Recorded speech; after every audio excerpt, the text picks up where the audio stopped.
बिस्मिल्लाहिर्रहमानिर्रहीम। अस्सलाम वालेकुम। आप देख रहे प्रोग्राम लाइव विद जाना चकजई। मैं हूं आपकी मेज़बान दुरे शहवार। जी, आज सबसे पहले मैं अपने प्रोग्राम में आप लोगों को वो टॉपिक्स आप लोगों के साथ डिस्कस करूंगी जो कि हम अपने प्रोग्राम में जो है अब से थोड़ी देर के बाद आप लोगों के साथ डिस्कस करेंगे, आप लोगों के साथ शेयर करेंगे वो सारी बातें। सबसे पहले आज हम प्रोग्राम में जो डिस्कस करेंगे वो है FBR कि FBR को गवर्नमेंट ने ऐसा क्या ऑथराइज कर दिया कि वो जो है अकाउंट में से डायरेक्ट इनकम टैक्स जो है वो डिडक्ट कर सकता है। दूसरी हमारे पास खबर होगी मरियम नवाज ने ये कह दिया है कि जिन्नात जो है मुल्क चला रहे हैं।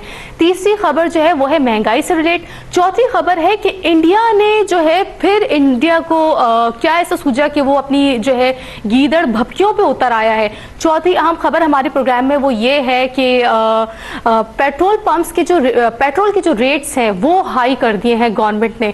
उसके बाद हम बात करेंगे अफगानिस्तान में होने वाले बम धमाके के हवाले से। इस पर बात करने के लिए हमारे साथ मौजूद है मारूफ सियासी तज्जियाकार जाना चकजई साहब। अस्सलाम वालेकुम सर। जी वालेकुम सलाम। शहवारा और नाज़रीन को भी मेरा सलाम पहुंचे। वालेकुम सलाम सर। सबसे पहले हम अपने प्रोग्राम का आगाज करेंगे। जो गवर्नमेंट ने तब्दीली हुकूमत ने जो है अवाम के ऊपर जो एक बम गिराया है, उन लोगों पर बम गिराया है जो कि इनकम टैक्स पे नहीं करते थे, कि उन्होंने FBR को ये ऑथराइज कर दिया है, नोटिफिकेशन भी जारी कर दिया है कि FBR वाले जो हैं अब जो नॉन फाइलर्स हैं उनके अकाउंट में से इनकम टैक्स की रकम डिडक्ट कर सकते हैं।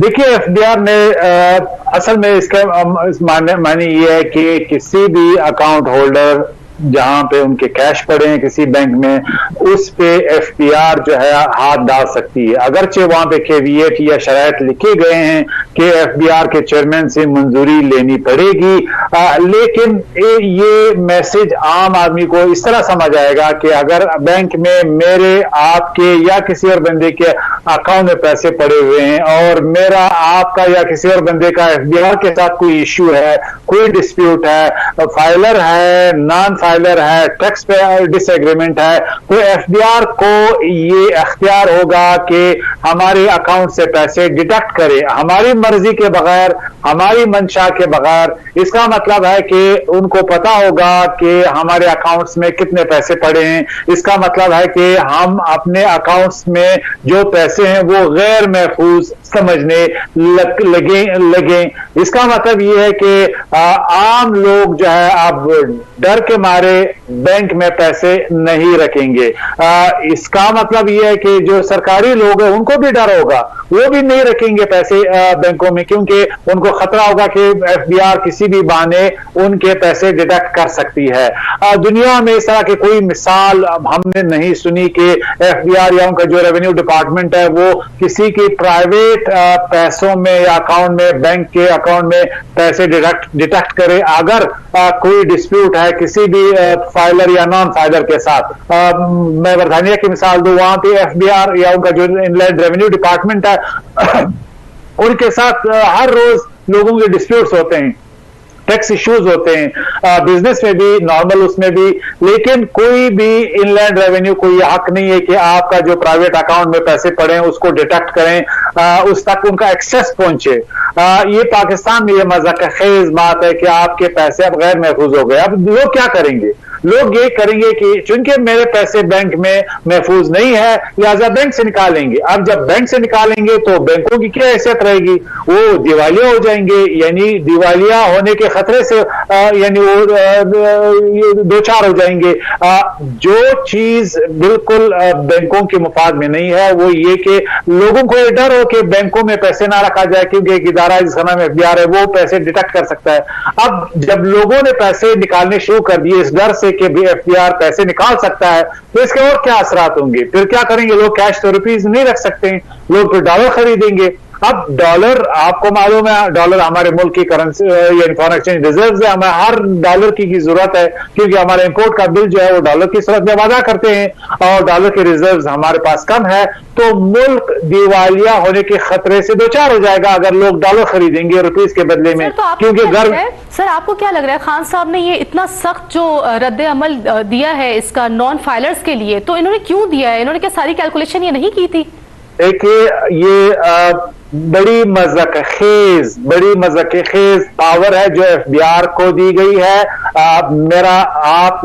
यानी मैं इस अपने प्लेटफॉर्म से ये लिटरली मैं ये वार्न करूंगा कि bank will go under, bank पे रश लग जाएगा, बैंकों पे लोग जो है वो पैनिक का शिकार हो जाएंगे और अपने पैसे जो है वो निकालना शुरू कर देंगे। जो नोटिफिकेशन है उसमें भी इतनी सख्त अंग्रेजी से एक्सप्लेनेशन दी गई है कि आम आदमी को समझ नहीं आएगा, और जब तक सच्चाई आम आदमी तक पहुंचती है उस वक्त तक लोग पैनिक में बहुत से फैसले कर चुके होंगे। लिहाजा बैंकों को बैंकरप्ट होने से यानी खतरे से दो चार करना समझ से बालातर है। इसी तरह लोगों को डिस्करेज करना कि कैश ना रखे, वैसे भी एफएटीएफ के नाम पे ग्रे इकोनॉमी हमारी अंदर चली गई है, लोग बैंकों में पैसे वैसे भी डरते हैं। अब अगर ये भी आ गया कि एफबीआर भी लोगों के पैसों को चेक कर सकता है, आप पे नजर रख सकता है और आपके पैसों को डिटेक्ट कर सकता है, आप के पैसे विड्रॉ कर सकता है आपकी मर्जी के बगैर, तो मुझे बताइए लोग अपने कैश अपने घर में रखेंगे? आप कैश रुपीज में रख नहीं सकते तो एसेट्स खरीदेंगे। कौन से सबसे महफूज एसेट? डॉलर है, लोग डॉलर खरीदेंगे क्योंकि उनके को पता है कि कल डॉलर फिर महंगा होने जा रहा है। लिहाजा जो जॉब वाले वो भी और जो बाकी जो बिजनेसमैन है वो भी बैंकों को अवॉइड करेंगे। लिहाजा खुदा के लिए इस पॉलिसी को रिवाइज करना चाहिए और इमीडिएटली इसमें मॉडिफिकेशन आना चाहिए ताकि हम बैंकों के यानी ये तलवार जो इस वक्त मंडला रही है उसको खत्म करें और खुदा न खास्ता उनकी जो यानी बदएतिमादी का जो इम्कान पैदा हुआ है उसका खात्मा हो सके। ठीक है, लेकिन सर आपने कहा कि पब्लिक को जो नोटिफिकेशन जिस लैंग्वेज में इन्होंने इशू किया, इंग्लिश में बहुत ज्यादा मतलब हर बंदा आम बंदा नहीं समझ सकता, लेकिन उनको बताने के लिए तो सर हम मौजूद हैं, मीडिया मौजूद है। लेकिन सर ये डिडक्शन से पहले क्या पब्लिक को मैसेज के थ्रू जो है इन्फॉर्म किया जाएगा? कोई डेट बताई जाएगी कि भाई इस डेट तक आप ये अपने टैक्स जो है टैक्स की रकम अदा कर दे, नहीं तो आपके बैंक में से ये अमाउंट जो है डिडक्ट कर दिया जाएगा?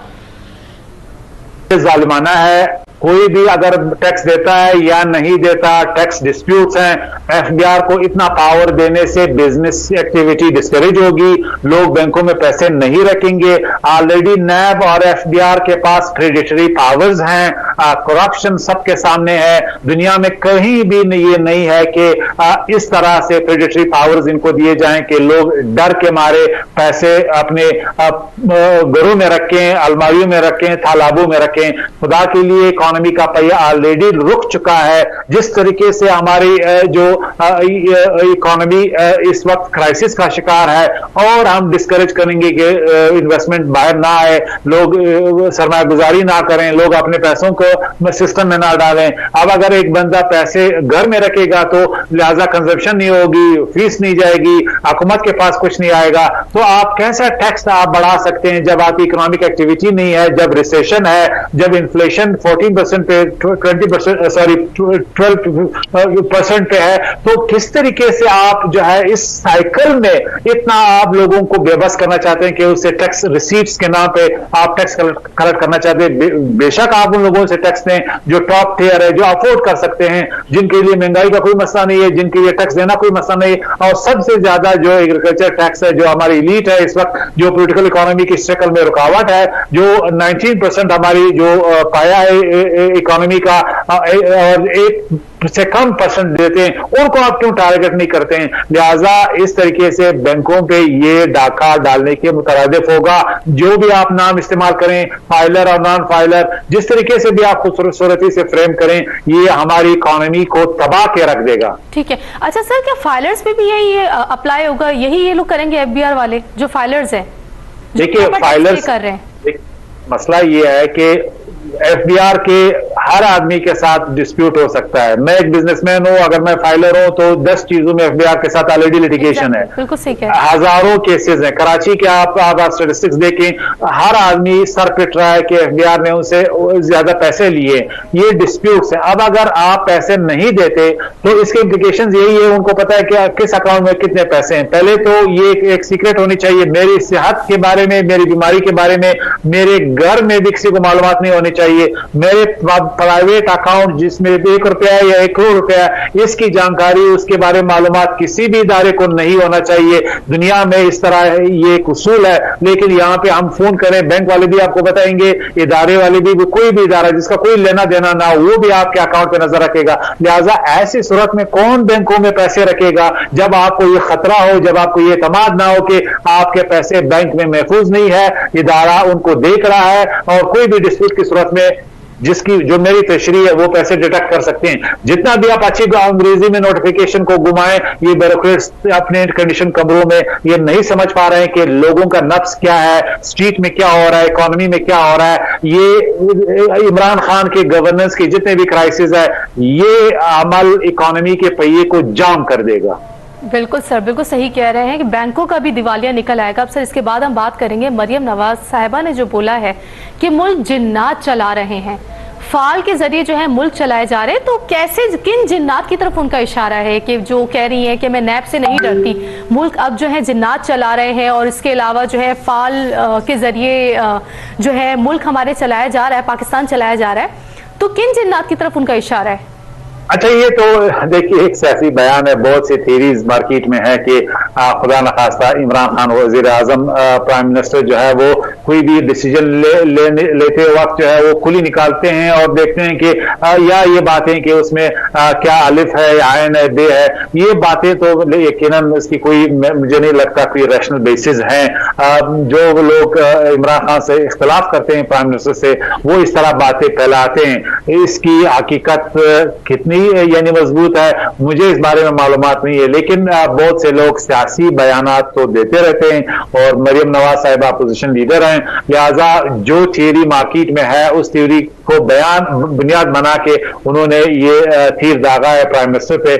लेकिन मुझे अब भी ये डाउट है कि इस तरह की कोई बात है कि प्राइम मिनिस्टर रैशनल डिसीजन नहीं लेते और वो कोई जादू या कोई फाल निकालते हैं, कोई और तरीके से, यानी इरेशनल तरीके से डिसीजंस करते हैं। नहीं, मैं समझता हूं कि रैशनल कैलकुलस की बुनियाद पे प्राइम मिनिस्टर और प्राइम मिनिस्टर हाउस जो फैसले करते हैं। जितना भी इख्तलाफ प्राइम मिनिस्टर से मेरा हो सकता है सियासी लिहाज से, दूसरे हवालों से, लेकिन मैं नहीं समझता कि इस हद तक किसी पे जादू का असर हो सकता है।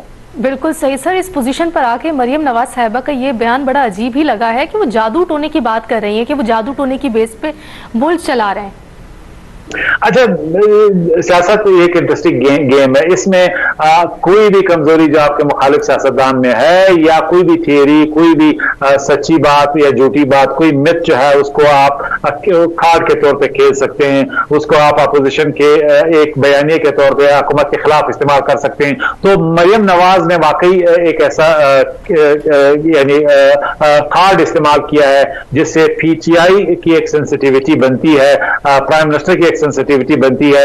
लिहाजा उन्हें यकीनन ये इंफॉर्मेशन है कि ये चीजें इरिटेट करता है प्राइम मिनिस्टर को, लिहाजा उनकी इरिटेशन के लिए ये बयान उन्हें दागा है। लेकिन जिस तरह मैंने इशारा भी किया कि गवर्नेंस के डिसीजन जो है वो रैशनैलिटी की बुनियाद पे होते हैं, ना कि किसी जादू के मयार के मुताबिक या किसी फाल के तहत। बहरहाल उर्फ आम में ये बातें, कॉन्स्पिरेसी थियरीज आम लोग इंजॉय करते हैं, हत्ता कि वी लॉग भी इस पे बने, बहुत से सोशल मीडिया में लोगों ने इसको इंजॉय भी किया है। लेकिन सियासतदान के तौर पे समझने वाली बात है कि मरियम नवाज ने इसको इमरान खान साहब के खिलाफ इस्तेमाल करने की भरपूर कोशिश की है, ताकि उसको फ्रस्ट्रेटेड किया जाए या इरिटेट किया जाए, या पीटीआई के लोगों को कोई रद्द-ए-अमल देने पर मजबूर किया जाए। तो सियासत में नई बातें जो है वो हर रोज नहीं होती, लेकिन अगर कोई बात आ जाती है जो आपके मुखालिफ को चैलेंज करने के लिए काफी होती है, तो इसका बड़ा मजा और चस्का जो है वो सियासतदान लेते हैं, बिलखसूस अपोजिशन के। बिल्कुल। अच्छा सर, इनके इसी बयान पे जो है शहबाज गिल साहब का रद्द-ए-अमल आया है। उन्होंने इससे पूछा है कि वो कौन सी चुड़ैलें हैं जिन्होंने जो है लंदन में जो है फौरन घर तामीर किए हैं, वो कौन से जिन्नात हैं जिन्होंने यहाँ से जो है पाकिस्तानी करेंसी जो है वो बाहर मुल्क भेजी है। अच्छा, शहबाज गिल साहब प्राइम मिनिस्टर के स्पिन डॉक्टर हैं, बड़े मुंजे हुए यानी कम्युनिकेटर है, कम्युनिकेशन करते हैं, उनकी मीडिया स्किल्स भी सबके सामने हैं। और जिस तरह जुगतबाजी हमारा कल्चर है उसमें तो उसका कोई सानी नहीं है, लिहाजा उसी जुगतबाजी में भी उन्होंने ये बयान दिया है। हमारे आपको मालूम है जीटी रोड पे कल्चर जो है जुगतबाजी का एक कल्चर है, लोग बड़ा महजूज होते हैं, इंजॉय करते हैं जुगतबाजी को। तो सियासत में हर वक्त आप रैशनल बातें नहीं कर सकते हैं, लिहाजा जुगतबाजी में जब आप बयान देते हैं तो दूसरी तरफ से भी आपको बयान उसी पैराए में दिया जाता है। लिहाजा शहबाज गिल साहब का बयान भी उसी पैराए में है कि किसी तरीके से मरियम नवाज साहिबा के जो जादू के हवाले से बयान था उसको काउंटर किया जा सके, काउंटर नैरेटिव दिया जा सके। लेकिन बहरहाल ये महजूज होने के लिए तो काफी है, लेकिन कोई संजीदा सियासी बयान दोनों तरफ से यानी शुमार नहीं किया जा सकता। ठीक है। अच्छा सर, अब बात करेंगे हम इंडिया की। इंडिया को हर थोड़े दिन के बाद सर अपनी गीदड़ भपकियों पे उतर आता है, कुछ ना कुछ लेके ये पाकिस्तान के ऊपर। अभी जैसे इन्होंने फॉल्स फ्लैग ऑपरेशन का जो दावा किया इंडिया ने, तो सर ये क्या मतलब कुछ ना, इनके एंकर्स जो हैं आए दिन वो भी खराफात इस्तेमाल करते हैं पाकिस्तान के लिए। क्या इन्होंने पाकिस्तान को इतना हल्का लिया है, या तो ये पाकिस्तान का जो चाइना का जो गुस्सा है, जो चाइना ने इनको अभी पछाड़ा है, उसका गुस्सा ये पाकिस्तान पर निकाल रहे हैं? देखिए, इंडिया की फ्रस्ट्रेशन इस वक्त बिल्कुल समझ में आने वाली है। इंडिया का गुस्सा, इंडिया जिस तरीके से रिएक्ट कर रहा है, जिस तरीके से पाकिस्तान को टारगेट कर रहा है, और जिनकी मीडिया को जिस तरीके से इंडियन इस्टेब्लिशमेंट यानी लाइन दे रही है, उसके कई वजूहात हमारे या महरुकात हमारे सामने हैं। जिस तरह आपने इशारा किया, चीन ने अभी ही एक वीडियो जारी की है पिछले साल की, जिसमें इंडियन फौजियों को ब्लाइंड फोल्ड करके उन्हें जो है वो सहारा दिया जा रहा है। चीनी फौजी उन्हें सहारा देके आगे ले जा रहे हैं, जो इंतहाई यानी तज़हीक अमेज़ है इंडियन मिलिट्री एस्टेब्लिशमेंट के लिए, इंडियन फौज के लिए, जो अपने आप को दुनिया की एक बड़ी फौज समझती है, जो एक मॉडर्न फौज के दावेदार है, कि किस तरीके से चाइनीज फौजियों ने उनको ब्लाइंडफोल्ड करके, उनके आंखों पे पट्टी बांध के उन्हें जो है वो मज़ाक़ तरीके से सहारा देके आगे उनको ले जाया जा रहा है। तो एक ये ह्यूमिलिएटिंग है, इंडियन साइकी इसीलिए तैयार नहीं थी, इसका एक काउंटर गवर्नमेंट ने देना था। दूसरी बात यह कि इस वक्त जो उनकी पॉलिसी है इंडिया में, खुद कोरोना के बाद इंडिया माशी तौर पे बहुत ही बुरे आदाब शुमार का सामना कर रहा है, बेरोजगारी बहुत ज्यादा हो गई है। पाकिस्तान जैसे मुल्क में कोरोना की वजह से 2 करोड़ बेरोजगारी हो गई है, वहां पे कम अज कम 25 करोड़ से ज्यादा लोग बेरोजगार हो गए। गुर्बत जो है इंतहाई ज्यादा हो गई है। जो बीजेपी की हुकूमत है इंतहाई अनपॉपुलर है। जिस तरह प्राइम मिनिस्टर मोदी यानी डेंगे मारते थे जब वो इलेक्टेड हो गए, जब उन्होंने इलेक्शन जीता दूसरी दफा, अब इंतहाई तेजी से अनपॉपुलर हो रहे हैं। और फिर जो पंजाब में किसानों की तहरीक है उसने तो हुकूमत की नींदें हराम कर दी है, और अपोजिशन जो खुद ये कमजोर अपोजिशन है उनको वापस जगा दिया। उनकी तवानाई और एनर्जी को जो है वो मुतमरकज करके अपोजिशन ने बड़ा हुकूमत को एम्बेरस किया है। कश्मीर के हवाले से जो का ख्वाब था कि कश्मीरी जो है वो अपनी आजादी की जो है वो अगस्त 5 के बाद जो है वो भूल जाएंगे और वहां से कोई भी वाकयात नहीं होंगे। ऑक्युपाइड कश्मीर में जिस तरीके से रिएक्शन आ रहा है कश्मीरियों का, बिलखसूस इस वक्त जब इंडिया समझ रहा है कि अफगानिस्तान में सियासी हालात उनसे निकल चुके हैं, कश्मीर के वाकयात ने भी दिल्ली को जो है उनकी नींदें हराम कर दी है। तो इस तनाजुर में एक पॉपुलर मूव क्या हो सकता है? वो यही है कि पाकिस्तान को धमकी दी जाए, वो यही है कि पाकिस्तान पे सर्जिकल हमलों की बात की जाए। सर्जिकल हमलों की हकीकत हम माजी में देख चुके हैं, किस तरीके से सर्जिकल जो है वो इंडियन फिल्मों में एक ड्रामा बना के पेश तो किया गया। बिल्कुल आपकी बात सही है, लेकिन सर जब भी इंडिया ने पाकिस्तान के बारे में कुछ भी ऐसा बोला है, कोई भी ऐसी खराफात बोली है या इस्तेमाल किए हैं, कोई हार्श वर्ड्स, मुंह की खाइए सर। अभिनंदन को भूल गए सर, भेजा था मिला के भेजा था यहाँ से। ये हमारा ज़र्फ है सर, ये हमारी पाक आर्मी का ज़र्फ है कि उनको इज्जत से बिठा के चाय पिला के यहाँ से भेजा था, वरना यहाँ का खुदा ना खास्ता कोई फौजी वहां चला जाता तो वहां से तो वापस नहीं आता। जी बिल्कुल, आपने बिल्कुल सही कहा। हमारे अपनी एक ट्रेडिशन है पाकिस्तान पाक फौज की कि किस तरह डिग्निटी से उन्होंने दुश्मन को भी यानी ट्रीट किया है। अभिनंदन का आपने इशारा किया, अगर ये आम लोगों के हाथों चढ़ जाता तो इनकी बूटी बूटी कर देते, लेकिन पाक फौज ने जिस तरह आपने इशारा किया इज्जत और डिग्निटी से उन्हें चाय पिला के मेहमान की तरह वापस भेज दिया। और उन्होंने देखा कि स्ट्राइक के नाम पे एक दरख्त को जो है उन्होंने नुकसान पहुंचाया था, इसके अलावा कुछ भी नहीं था। और फिर दुनिया ने देख लिया किस तरह हमने उनके तैयारी गिराए थे। ये एक हिस्ट्री का सबक है जो इन्हें नहीं भूलना चाहिए। लेकिन इंडिया के जो तरीकाकार है वो हमें मालूम है। मौला जट की तरह हमारे जो पंजाबी फिल्मों में मशहूर कैरेक्टर हुआ करता था, वो धमकियां और इसी तरह शैलो जो है नारे लगाता है और ओए मैं आ गया, ओए आप डरो, ये सारी चीजें जो है वो अमली तौर पर पाकिस्तान कई दफा ये देख चुका है।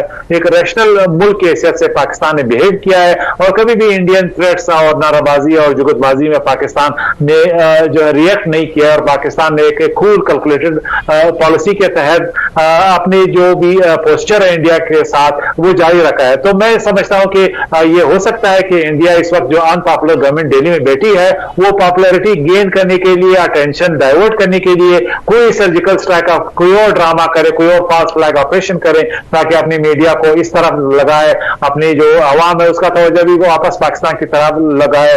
आपने अभी रीजन में भी देखा कि भूटान के साथ चाइना का मुआहिदा हुआ है, वो भी इंडिया के लिए सुर्खी का बायस है। श्रीलंका, बांग्लादेश, वो भी चाइना के साथ कारोबार के लिए तैयार बैठे हैं और बहुत से लोगों ने, ममालिक ने मुआहिदे भी साइन किए। लिहाजा इस वक्त पूरे माशी लिहाज से भी और फौजी लिहाज से भी दोनों महाजों पे इंडिया को एक खतरा है। लिहाजा इससे तवज्जो हटाने के लिए इंडिया के पास तो सलाहियत नहीं है। सिर्फ मीडिया और सर्जिकल स्ट्राइक के नाम पे पाकिस्तान को टारगेट किया जा सकता है, लेकिन अल्हम्दुलिल्लाह पाकिस्तान की फौज हर ऐसे मिस एडवेंचर के लिए हर वक्त तैयार है और अगर कोई ऐसे मिस एडवेंचर होता है तो इन्हें मुंह की खानी पड़ेगी इंशाल्लाह सर। बिल्कुल, अब बात करेंगे सर इंडिया के बाद महंगाई की शरह सर जो पिछला हफ्ता था उसमें बहुत ज़्यादा देखने में आई है।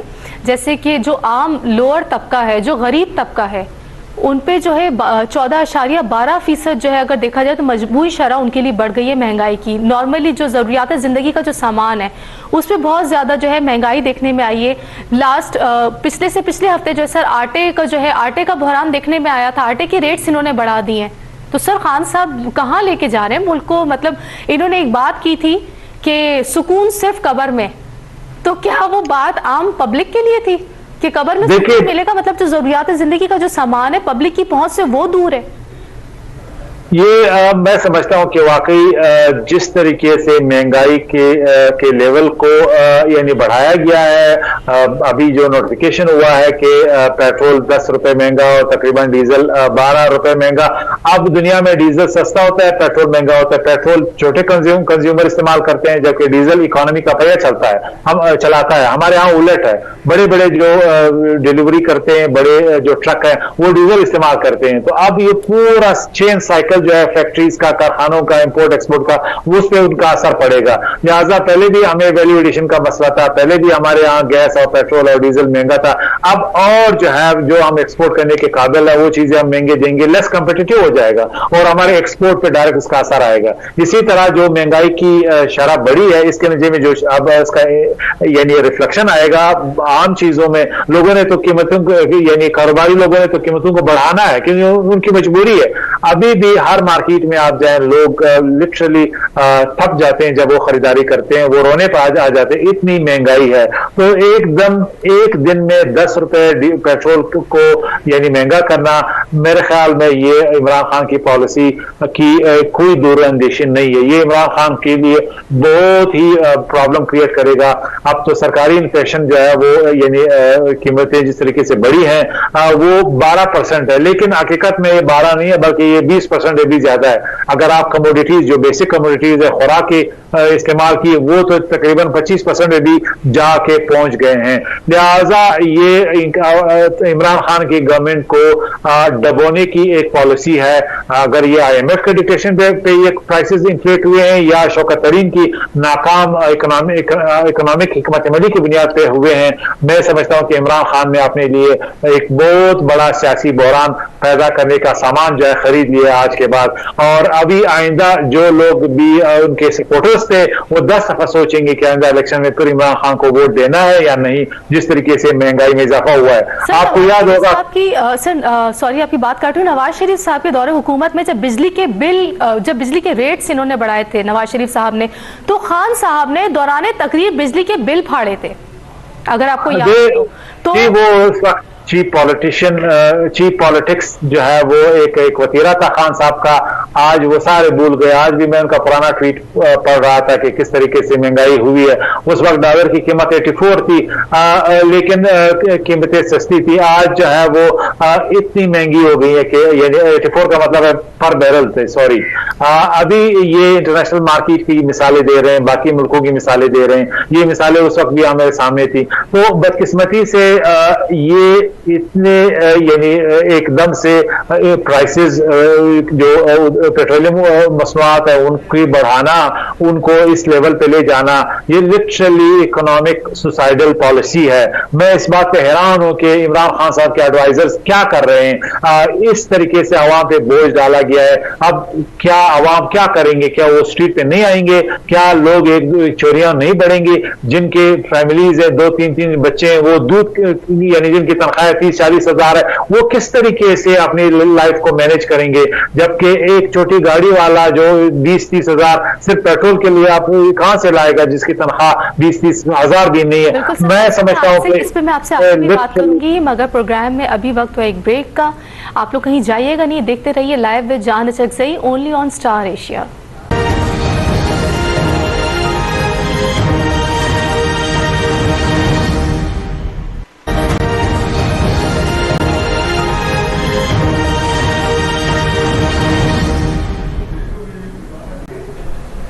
Welcome back from the break. Break पे जाने से पहले हम बात कर रहे थे महंगाई की। पिछले हफ्ते जो महंगाई का जो बम आवाम पे जो गिराया गया है मौजूदा हुकूमत की तरफ से, इस पे हम बात कर रहे थे। हमारे साथ मौजूद हैं मारूफ सियासी तज्जियाकार जान चकजई साहब। जी सर, अब मैं आपसे डिस्कस करूंगी पीडीएम के हवाले से कि वो तो बिल्कुल खामोश बैठे हुए महंगाई को लेके। देखिए, ये अफसोसनाक हमारा है कि इस वक्त पाकिस्तान का सबसे बड़ा मसला, आई रिपीट, सबसे बड़ा मसला आम आदमी की मसाइल है, जो महंगाई यानी नंबर 1 है। महंगाई हर आदमी का मसला है। अपर मिडिल क्लास और पाकिस्तान की वर्किंग क्लास के लोग ये लिटरली खून के आंसू बहा रहे हैं, मुहावरतन कह रहा हूं। लेकिन अपोजिशन जो जिनका किरदार होना चाहिए था कि हुकूमत को टफ टाइम दे, उन्हें आवाम को लीडरशिप देनी चाहिए, उन्हें एहतजाज करना चाहिए था, उन्हें लॉन्ग मार्चेस करने चाहिए थे, उन्हें हड़तालें करनी चाहिए थी, ताकि हुकूमत यानी होश के नाखून लें। ये किस तरह हो सकता है कि आपने एक दिन में पेट्रोल के 10 रुपए की कीमतें 10 रुपए बढ़ा दी और आप जो वो जाके 137 पे 1 लीटर पहुंच गया। ये तो लिटरली आप लोगों को इनवाइट कर रहे हैं कि लोग जो है बगावत करें, इंकलाब की तरफ आए, लेकिन बदकिस्मती से कोई उनकी लीडरशिप नहीं है। पीडीएम शर्मनाक हद तक खामोश है। फर्जी बयान यानी शहबाज शरीफ ने दिए, मौलाना साहब ने दिए, लेकिन बयानात से कुछ नहीं होता। उनकी लीडरशिप हमें कहीं नजर नहीं आती है। ये ऐसा मसला है जिनको जो इन्होंने कहीं यानी महीनों से इग्नोर किया है। अच्छा, इसी तरह पिछले हफ्ते भी शहबाज शरीफ साहब ने कहा था कि हम लॉन्ग मार्च करेंगे महंगाई के खिलाफ। राना सनाउल्लाह साहब ने कहा है कि हम लॉन्ग मार्च के लिए तैयार हैं, लेकिन कुछ लाया अमल दिखने में नहीं आ रहा है। देखिए, ये बयानात की हद तक सिर्फ ये कह रहे हैं इन्हें पावर चाहिए। पावर के लिए तो ये एक हो सकते हैं, धरने दे सकते हैं, एहतजाज कर सकते हैं, कॉन्फ्रेंसेस कर सकते हैं, एपीसीज कर सकते हैं, लेकिन अवामी मसाइल पे ये खामोश है। लिटरली कोई एहतजाज नहीं है। इसीलिए तो हुकूमत की जो मर्जी है वो करना चाहती है, जो मर्जी इकोनॉमिक बम जो है वो फेंकना चाहती है। जिस तरीके से अवाम पे मसाइल इकोनॉमिक यानी हार्डशिप बढ़ाए गए हैं अवाम के लिए, हुकूमत को तो ये करना है, लेकिन जो अपोजिशन है उनके लिए तो मौका था कि वो सड़कों पे आ जाए, वो लोगों को इंकरेज करें कि ये क्या हो रहा है और हुकूमत को टफ टाइम दें। हुकूमत जिस तरीके से रिलैक्स है वो असल में अपोजिशन की शर्मनाक यानी इनएक्टिविटी है, उनकी लेक ऑफ कमिटमेंट है आवाम के मसाइल के साथ। आवाम के मसाइल उनके लिए कोई मायने नहीं रखते, ये उनके लिए सेकेंडरी मायने रखते हैं। सिर्फ जबानी जमा खर्च के तहत जो बयान आते हैं दैट्स और कुछ नहीं है।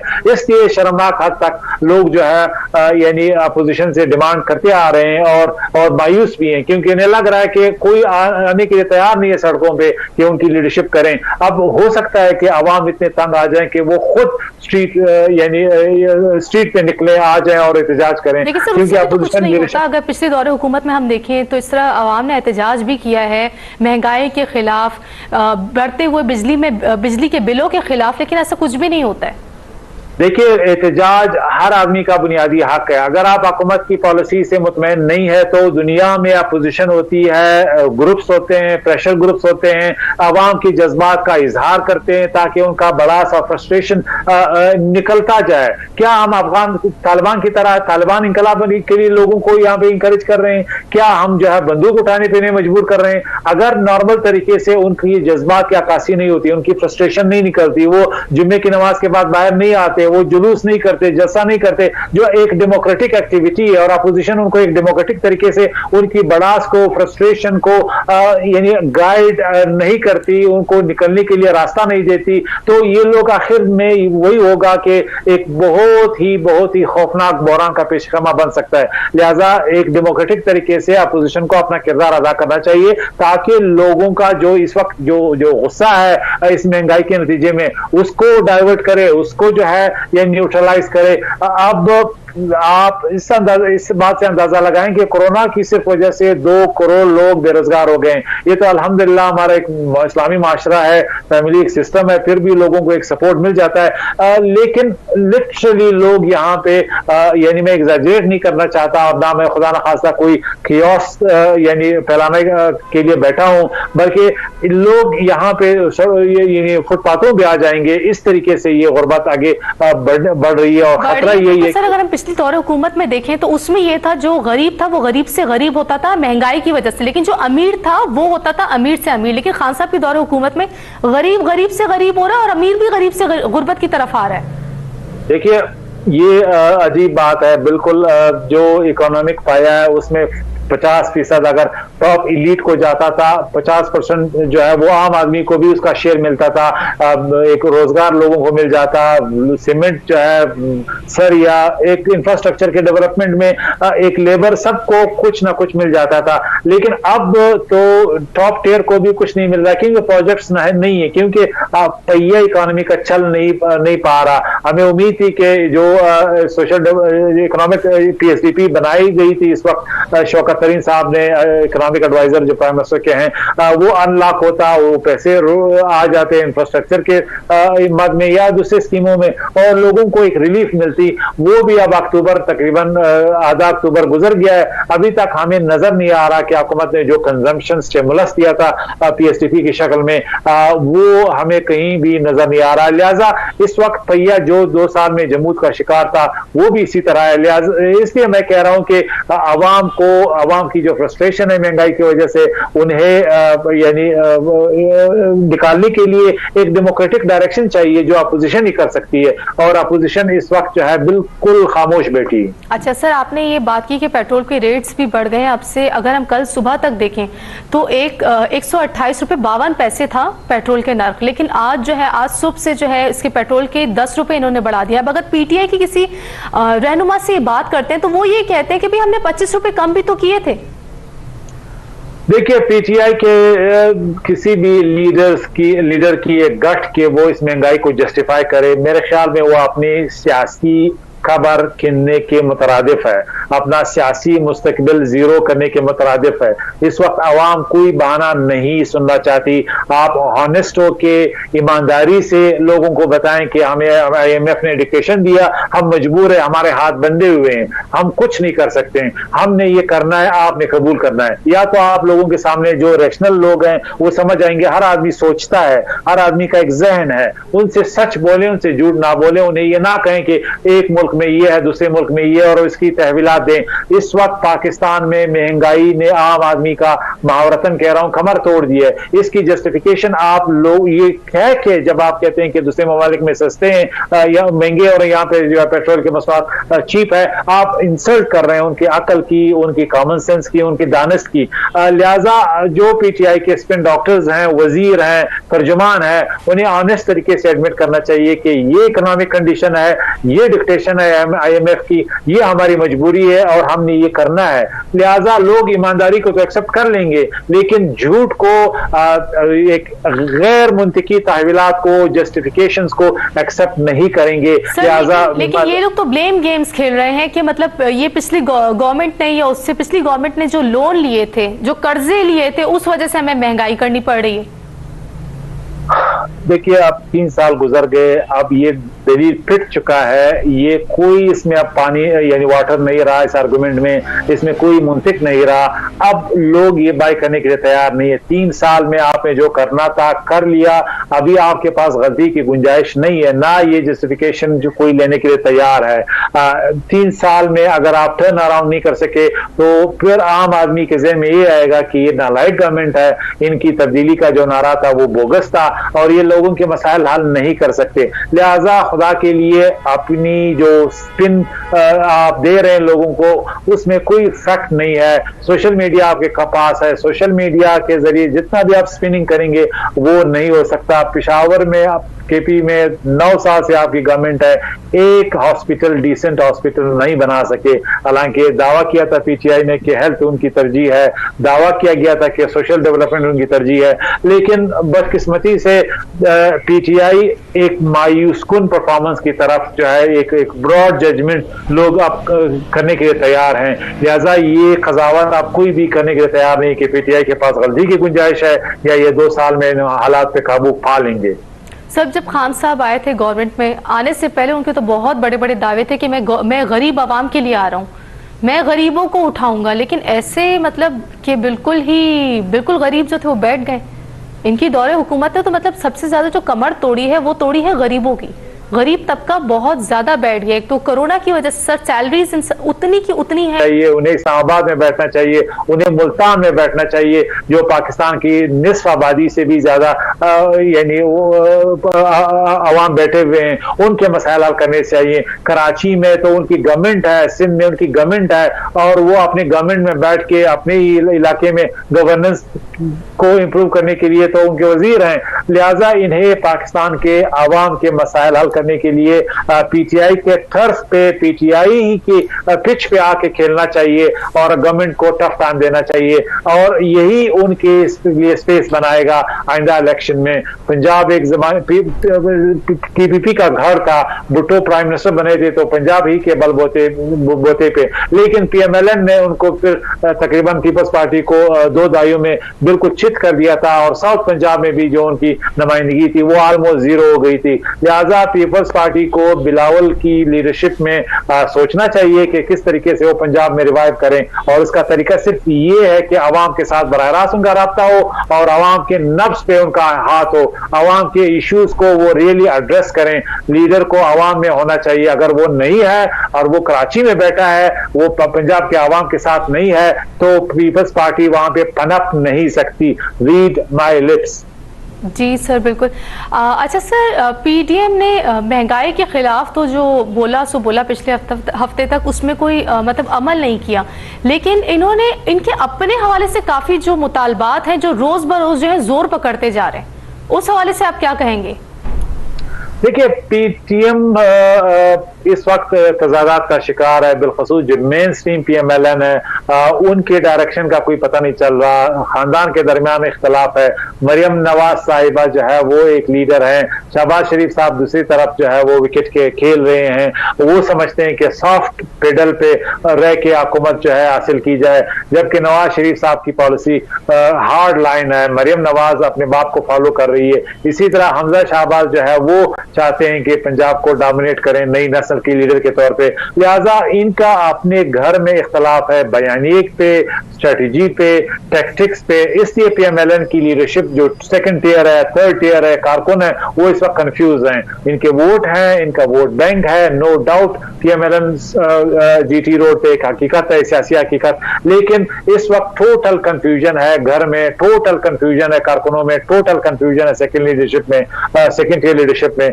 पीएमएलएन को इस मसले से जितना जल्दी यानी अपने आप को निकाले उतने ही उनके चांस बन सकते हैं। इस वक्त जो पीटीआई के चांसेस कम हो रहे हैं, गवर्नेंस के हवाले से उनके इश्यूज ज्यादा हो रहे हैं, पंजाब पे तनकीद हो रही है, फॉरेन पॉलिसी की फेलियर की बातें हो रही है, तो अगर कोई भी सियासी मेन स्ट्रीम पार्टी आवाम के इन इश्यूज को हाईलाइट करेगी, जो 2 मेन स्ट्रीम पार्टियां हैं पीएमएलएन और पीपीपी, तो उनके लिए स्पेस बनेगा। लेकिन डिसयूनिटी पार्टी के अंदर, खानदान के अंदर इस पूरे मकसद के खिलाफ है। ठीक है। अच्छा सर, इस स्टेज पे जब इनकी अपनी पार्टी के अंदर इतने ज्यादा इख्तिलाफात चल रहे हैं PMLN में, ठीक है, तो अब गवर्नमेंट के साथ इस तरह करना ऑपोजिशन में होते हुए, क्या उनको ये नहीं दिखना चाहिए कि पहले वो अपनी पार्टी के अंदर थोड़ा इत्तेफाक रखें, यूनिटी रखें, उसके बाद किसी किस्म का मुतालबा करें, उसके बाद ऑपोजिशन की तरफ जाएं? ये क्रिटिकल जंक्चर है PMLN के लिए। नवाज शरीफ साहब एज के एतबार से वो ऑलमोस्ट फिजिकली रिटायरमेंट के करीब हैं। उनकी एनर्जी फिजिकली इतनी नहीं है कि वो लीड कर सकें। बदकिस्मती से हमारे यहाँ सियासतदान कभी रिटायर नहीं होते। फिर वो सियासतदान जो खानदान को की बुनियाद पे पार्टियों को चलाते हैं। लिहाजा PMLN बेसिकली एक खानदानी पार्टी है, एक खानदान पर मुश्तमिल पार्टी है। इसमें सक्सेशन का मसला बड़ा इंपॉर्टेंट होता है। अब खानदान दूसरी नस्ल जो है वो ये लीडरशिप शिफ्ट हो रही है। लिहाजा नवाज शरीफ साहब इस वक्त फैसला करने से कासिर हैं। वो पार्टी को भी अपने हाथ में रखना चाहते हैं, वो दूसरी नस्ल को भी, अपनी बेटी को जो है उसके हाथ में ये पार्टी की लीडरशिप देना चाहते हैं। जबकि दूसरी तरफ उनका भाई है, वो भी चाहता है कि वो भी, उनका बेटा जो है वो एक एक्टिव रोल प्ले कर सके। खुद दोनों शख्सियात यानी शहबाज शरीफ साहब और नवाज शरीफ साहब एज के एतबार से उस स्टेज में है कि उनकी जो एनर्जी है वो तकरीबन लेस हो चुकी है। वो लीडरशिप के लिए जो रिक्वायर्ड एनर्जी वो नहीं है। बहुत जल्द उन्हें बीमारी की वजह से, सेहत की वजह से, एज की वजह से रिटायरमेंट की तरफ जाना चाहिए और ये जो सक्सेशन का मसला है ये हल करना चाहिए, वरना PMLN को बहुत बुरा नुकसान होगा इन इलेक्शन में। ठीक है। अच्छा सर, CNG के एक तो रेट्स तो बड़े ही हैं गैस के, सर्दियां आने से पहले ही रेट्स बढ़ा दिए गवर्नमेंट ने। पेट्रोल की तरह CNG में भी गिफ्ट दिया है आवाम को। तो अच्छा, रेट्स तो बड़े बड़े हैं। आज सुबह से जो है वो बंदिश भी कर दी है, CNG 10 रोज के लिए बंद कर दी गई है। 26 अक्टूबर तक के लिए CNG स्टेशन बंद रहेंगे। बदकिस्मती से टाइम पे ये यानी इनकी जो स्टॉक है वो रिफिल नहीं कर सकें। लिहाजा नई स्टॉक के लिए इन्हें टाइम चाहिए और नई स्टॉक आने में वक्त लगता है। ये भी नालायकी है। इसी तरह कीमतें तो नालायकी हमारे सबके सामने है। बिजली की यूनिट भी तकरीबन 2 रुपये बढ़ा दी गई है। बिजली, CNG, पेट्रोल के मसनूआत, डीजल, ये एक खौफनाक महंगाई के लिए सामान प्रोवाइड करेगा। लिहाजा अब PTI के पास क्या स्ट्रेटेजी है, कौन सी गिदड़ सिंगी है कि आवाम के गुस्से के मुकाबले में वो अपने सियासी साख को बचाने में कामयाब होंगे, मुझे समझ नहीं आ रहा। अगर मैं PTI का एडवाइजर हूं तो मेरे लिए बहुत ही मुश्किल होगा कि किस चीज पे खेला जाए, कौन सी यानी आवाम को गोली दी जाए जिससे उनका जो रिएक्शन आने वाला है महंगाई की वजह से, जो प्राइसेस अब बढ़ेंगे, इनका रिफ्लेक्शन 2-3 महीने। हर रहनुमा, PTI का हर रहनुमा हर चैनल पे बैठ के जस्टिफाई कर लेता है अपने आप को। देखिए, जस्टिफिकेशन तो माजी में पीपल्स पार्टी भी कर चुकी है, लेकिन उन्होंने इलेक्शन यानी वो उनके हाथ से नताइज निकल गए थे, गवर्नमेंट निकल गई थी। फिर PMLN का यही हुआ। अब PTI के लिए ये मुस्तकबिल अवेट कर रहा है, यानी वो इस मुस्तकबिल का सामना कर रहे हैं कि अगर उन्होंने अभी कोई ड्रामेटिकली गवर्नेंस में तब्दीली नहीं की जो नजर नहीं आ रही, तो शिकस्त इनका मुकद्दर है। पंजाब में जिस तरीके से मिस गवर्नेंस बुज़दार साहब की शक्ल में, वो एक क्लासिक एग्जांपल है। दुश्मन भी, दोस्त भी, PTI के मिनिस्टर्स भी नाम लिए बगैर एडमिट कर रहे हैं कि पंजाब डिजास्टर है, PTI का अकाइलस हील है, PTI का वाटरलू है, पंजाब जो इन्हें डबो देगा। लेकिन फिर भी खान साहब पंजाब में बुज़दार साहब को हटाने के लिए आखिर दिन तक तैयार नहीं थे और आज भी वो समझते हैं कि बुज़दार जो है वो लीडरशिप प्रोवाइड कर रहे हैं। इसी तरह फॉरेन पॉलिसी जो है वो हमें नजर आ रही है कि किस तरह चैलेंजेस हैं। तो PTI के मिनिस्टर्स के पास जो भी लॉजिक और दलील है, जो ग्राउंड रियलिटी है वो डिफाई कर रही है उस लॉजिक को। लिहाजा जो परसेप्शन बिल्ड चुका है वो एक रियलिटी के तौर पे है। कितनी रियलिटी है ये मैं नहीं कह सकता, लेकिन परसेप्शन ये है कि नाकामी हमें हर रोड पे पंजाब के हर हवाले से, हर पहलू में नजर आ रही है। क्या ये नाकामी PTI की सियासी शिकस्त का यानी सामान प्रोवाइड करेगी, यकीनी बनाएगी, ये देखना है इलेक्शन में। लेकिन ये बिल्कुल क्लियर है कि गवर्नेंस के हवाले से पंजाब ने PTI की सियासी ब्लीडिंग की है। ठीक है। अच्छा सर, अब बात करेंगे अफगानिस्तान में मुसलसल दूसरे नमाज जुम्मा के बाद होने वाले बम धमाके के हवाले से। सर, कल जुम्मे की नमाज के बाद जो है अफगानिस्तान में बम धमाका हुआ है, इस हवाले से आप क्या कहेंगे? देखिए, ये तकरीबन एक हफ्ते में दूसरा बड़ा धमाका है। पहला धमाका वहां पे खुंदुस जो नॉर्थ में सूबा अफगानिस्तान का, वहां पे भी हुआ। वहां पे भी अहले तशय्युई कम्युनिटी के मस्जिद को टारगेट किया गया, जिसके नतीजे में यानी 200 से ज्यादा लोग शहीद हुए। इसी तरह कंधार में भी ये वाकया हुआ है, जिससे बहुत से हलाकतें और शहादतें हुई हैं। ये दाइश का थ्रेट हमारे सामने, तालिबान के सामने जिंदा है। दाइश के हवाले से तालिबान की सलाहियत का इशू है। तालिबान के लिए सबसे इस वक्त बड़ा इशू अलकायदा और दाइश और टीटीपी और जो ग्रुप इनके साथ माजी में साथ थे या इनके मुखालिफ थे, इस वक्त यानी सेंचुरीज उनकी हैं और एक रियलिटी के तौर पे ऑपरेट कर रहे हैं। इनका कोई हमसाया मुल्क 100% मुतमईन नहीं है कि तालिबान की सलाहियत है या अगर उनकी नीयत है वो इन ग्रुपों को खत्म करने में कामयाब हो सकते हैं। लिहाजा पाकिस्तान, चाइना, रशिया, दूसरे ममालिक समझते हैं कि जो थ्रेट इस वक्त तालिबान को है वो एक हकीकी थ्रेट है। उनकी सलाहियत जो है वो बहुत महदूद है, ना फौज है वहां पे उनकी, ना पुलिस है। लिहाजा अगर तालिबान वाकई चाहते हैं कि उनकी गवर्नेंस इंप्रूव हो, इन्होंने दाइश के खिलाफ, अलकायदा के खिलाफ, टीटीपी के खिलाफ न सिर्फ इरादे के तौर पे बल्कि अमली लिहाज से इकदाम करने। अगर वो इकदाम नहीं करेंगे तो यही हमसाया जो 6 ममालिक हैं, रशिया और अमेरिका है, वो तालिबान के सामने खड़े हो जाएंगे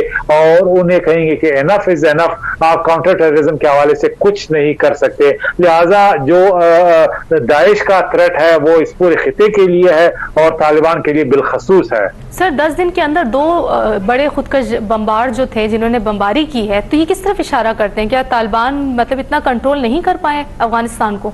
देखिए, तालिबान जिस तरह मैंने इशारा किया ना, उनके पास हम क्या अभी तक पॉलिसी वाज़ेह कि वो अपनी फौज बना रहे हैं या पुलिस बनाएंगे या काउंटर टेररिज्म फोर्स बनाएंगे, अभी तक वो एक कंफ्यूज्ड बॉडी है। इसी तरह जो ईरान के खिलाफ लॉबीज हैं, बिलखसूस ये जो दाइश है, इन्हें स्पॉन्सरशिप ये किसी और तरफ से उनके पास उनको पैसा और लीडरशिप दी जा रही है। बिलखसूस वो ममालिक जो ईरान के खिलाफ है, वो ममालिक जो अफगानिस्तान में शिया सुन्नी फसाद क्रिएट करना चाहते हैं और अफगानिस्तान और ईरान को लड़ाना चाहते हैं। इसी तरह पाकिस्तान में एक डिसकंटेंट क्रिएट करना चाहते हैं। वो टारगेट कर रहे हैं ईरानी मफादात को। अफगानिस्तान में जो कम्युनिटी है, शिया कम्युनिटी, उन्हें टारगेट कर रहे हैं ताकि पोलराइजेशन हो, ताकि तेहरान और काबुल आपस में लड़ पड़े, ताकि जो सेक्टेरियन हार्मनी है अफगानिस्तान का वो खराब हो और तालिबान की सलाहियत को दुनिया में दिखाया जाए कि उनकी कोई सलाहियत नहीं है काउंटर टेररिज्म के हवाले से।